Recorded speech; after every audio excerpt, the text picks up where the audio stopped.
ছাত্র আন্দোলন চলাকালে কিছু ভুল সিদ্ধান্ত নিয়েছিলেন শেখ হাসিনা। মার্কিন সাময়িকী টাইম ম্যাগাজিনকে দেয়া এক সাক্ষাৎকারে এমনটা জানিয়েছেন ছেলে সজীব ওয়াজেদ জয়।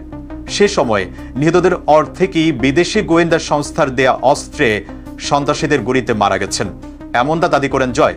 ভবিষ্যতে নির্বাচনের জন্য শেখ হাসিনা বাংলাদেশে ফিরবেন কিনা সে বিষয়ে এখনো কোনো সিদ্ধান্ত হয়নি বলে জানান তিনি।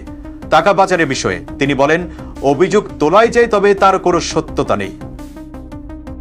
গত 5 আগস্ট ছাত্র জনতার আন্দোলনের মুখে পদত্যাগ করে দেশ ছাড়েন সাবেক প্রধানমন্ত্রী শেখ হাসিনা। আওয়ামী লীগ সরকার পতনের পর বেশ কয়েকবারই আন্তর্জাতিক গণমাধ্যমের সম্মুখীন হয়েছেন শেখ হাসিনার ছেলে সজীব ওয়াজেদ জয়। এবারই প্রথম মার্কিন গণমাধ্যমকে সাক্ষাৎকার পেলেন তিনি। মার্কিন ওই সাময়িকীকে জয় বলেছেন, আন্দোলনের সময় তার মায়ের কিছু ভুল সিদ্ধান্ত ছিল। আন্দোলনের নিহতের বিষয়ে তিনি দাবি করেন, অর্ধেক মানুষ মারা গেছেন সন্ত্রাসীদের গুলিতে, যাদেরকে অস্ত্র সরবরাহ করেছিল একটি বিদেশি গোয়েন্দা সংস্থা।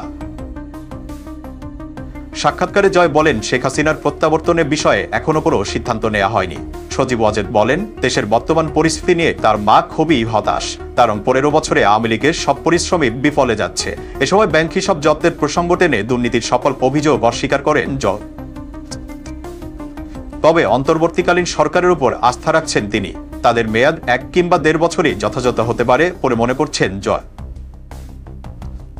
গণহত্যা এবং মানবতা বিরোধী অপরাধের দায়ে আওয়ামী লীগকে নিষিদ্ধের দাবি হাস্যকর বলেও টাইম ম্যাগাজিনকে বলেন শেখ হাসিনা পুত্র জয়।